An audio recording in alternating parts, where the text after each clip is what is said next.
তোকে ছাড়া না এই মুভিং করাটা একদম সহজ হতো না, কারণ আমি মুভিং করার কথা ভাবতামও না তোকে ছাড়া।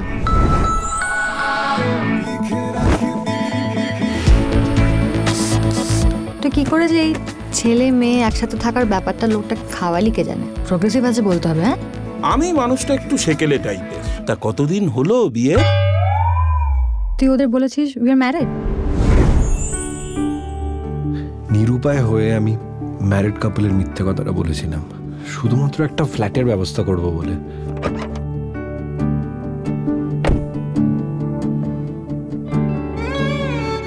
মা কথা বলতে বলতে বিয়ের কথা বলেছে। আগে তোর মাকে বল যে কলকাতায় তোর রাহুল ছাড়াও আরেকজন বন্ধু আছে। Rahul is just a friend. আর হোয়াট ইজ দিস থিং? আমার কোনো ছেলে বন্ধু থাকতে পারে না? তাহলে আমারও একজন নতুন মহিলা বন্ধু হতেই পারে। হাই রোহান।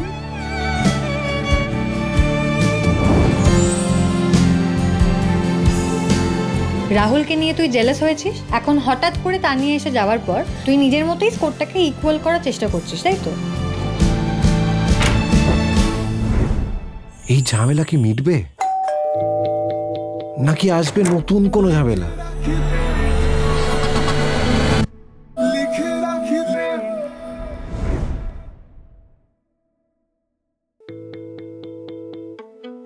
লিখে রাখি